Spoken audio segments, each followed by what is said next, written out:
А сега ще ви отведем на снимачната площадка на последния клип на Деси Слава.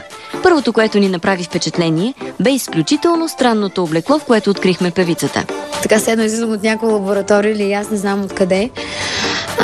Защото това е по идея на режисьорката, с която работя в момента. Това е втора версия на песента I Like. За първи път, между другото, снимам 2 клипа към една и съща песен. Оказа се, че изпълнителката е решила да се довери на напълно нов, млад и амбициозен екип. Таня Казакова е име, което все още не е толкова познато в, в шоу средите, нали, за видеоклипове. Има така съвсем малък опит, но много по-голям опит в заснемането на едни от най-хубавите реклами, които се излъчват по националните ни телевизии. Може би и вие се чудите защо Дес е записала 2 клипа към едно и също парче.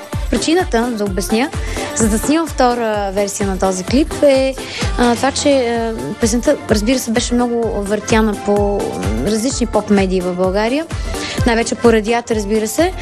Така се появи един много интересен интерес от страна на Русия. Това ни накара най-вече, нали, този интерес от Русия, да направим нова версия на I Like. Най-актуалната новина около блондинката е, че е станала фаворит на журито за Евровизия.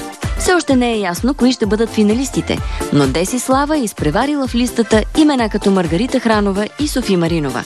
Разбира се, никога не съм се съмнявала в собствените си качества, но така малко или много в България, обикновено, когато имаш вече етикет на чалга певици, така много трудно да се пробие където и да е, независимо, нали, какви качества притежаваш.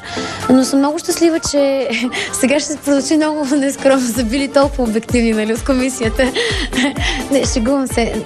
Надявам се да се представя добре и да направя едно хубаво шоу. И всъщност хората, които ме харесват, да ме подкрепят и в крайна сметка да спечеля. Предполагам, че с това първо място от комисията, така чувствам, че имам доста големи шансове, но все пак накрая винаги стават много странни неща. Дано Деси продължава да представя творчеството си на ниво. По всичко личи, че клипът към I Like ще бъде доста нетипичен, а нейната роля в него определено ще ви изненада.